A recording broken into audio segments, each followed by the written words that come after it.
You have a seat, you paid for it, you have a boarding pass, a confirmation number, you showed up on time. And yet, the airline sold your seat to someone else. On purpose. Before you even walked through the door. And here's the kicker, that's not a glitch. That's not some rogue gate agent having a bad Tuesday. That is the business model. Welcome to the cold, calculated, beautifully profitable world of airline overbooking. And by the end of this video, you're going to feel a lot less shocked and a whole lot more suspicious every time you step up to a gate.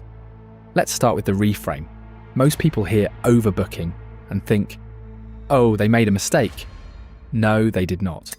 Overbooking's when an airline deliberately sells more tickets than there are seats on the plane, specifically to ensure flights operate at maximum capacity. This is a strategy drafted by sharp financial minds, run through algorithms, and executed thousands of times a day on flights you are probably on right now. The airline didn't forget to count. They counted perfectly. They just counted past you. The reason comes down to one terrifying reality. The average net profit margin in commercial aviation is around 2.6% according to IATA. Every empty seat is a hard hit on the bottom line. And here's what makes that empty seat so maddening from the airline's perspective. Once a plane departs, that revenue cannot be recovered. Unlike hotels or concert tickets, airline seats are a perishable product. The moment the door closes, potential revenue is gone forever.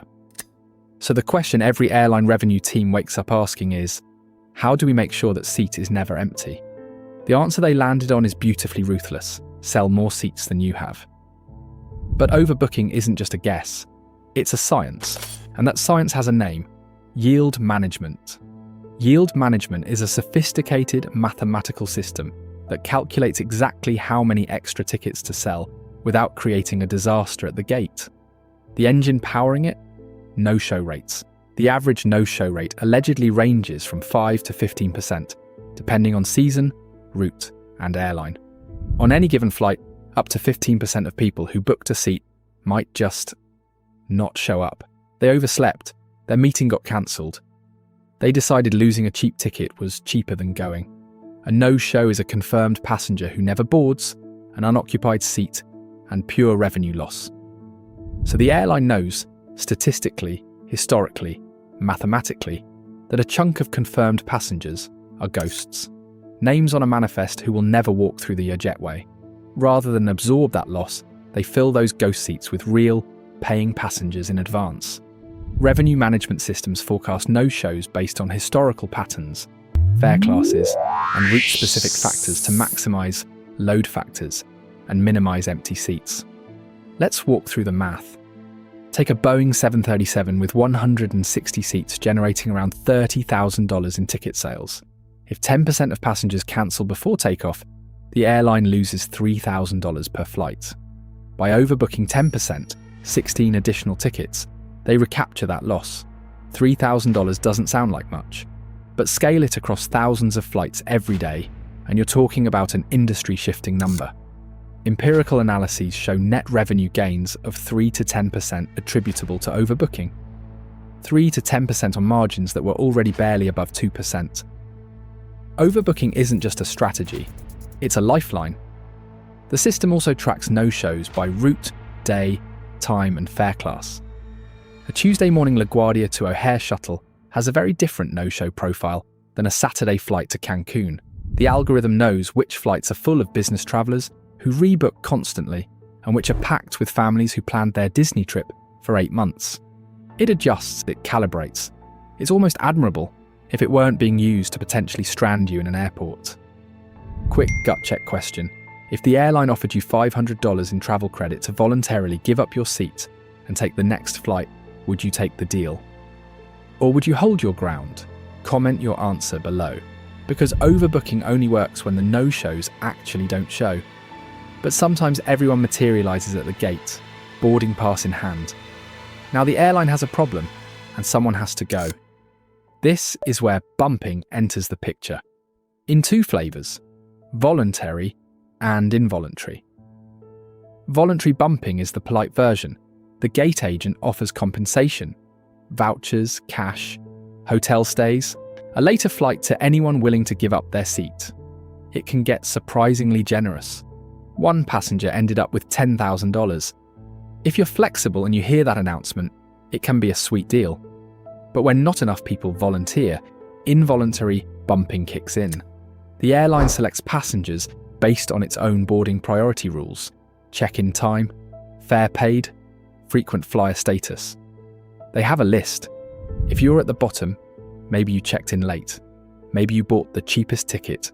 Congratulations. You are today's sacrifice to the algorithm.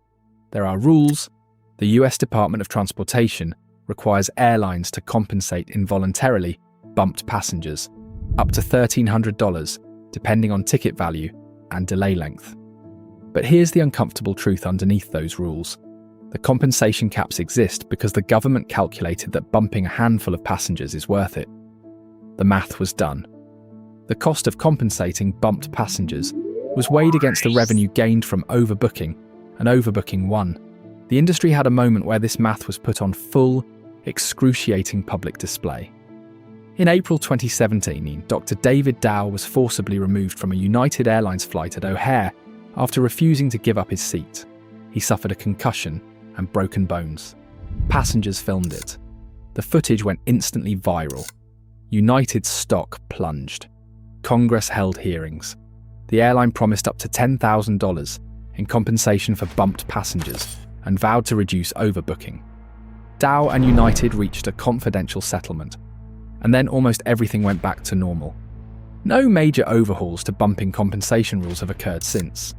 The outrage faded. The news cycle moved on. Overbooking continued industry-wide because the math didn't change. The incentive didn't change. One viral video and a confidential settlement wasn't enough to undo decades of yield management logic. Here's the number that puts it all in perspective. The DOT reports an involuntary bumping rate of about 0.25 per 10,000 passengers in 2024, roughly 1 in 40,000 travellers. The airline industry will absolutely use that number to tell you the system works. And technically, they're not wrong. The system works for them. You are a line item in that calculation, a probability, a data point on a no-show curve.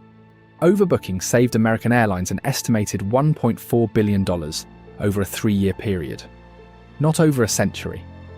3 years. The economics are so overwhelmingly in the airline's favour that no amount of public outrage has ever been enough to make them stop. So the next time you hear an announcement asking for volunteers to give up their seats, you'll know exactly what's happening. You're not being asked a favour, you're being offered a buyout, a small piece of the enormous profit generated by selling your seat twice. The airline already ran the numbers. They already know compensating you is cheaper than flying with an empty seat. They already know the reputation damage from the occasional bumping incident is a manageable cost of doing business. The system isn't broken. It's running exactly as designed.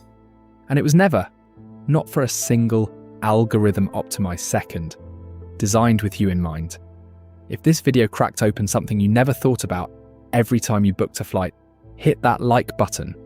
Subscribe so you don't miss the next one.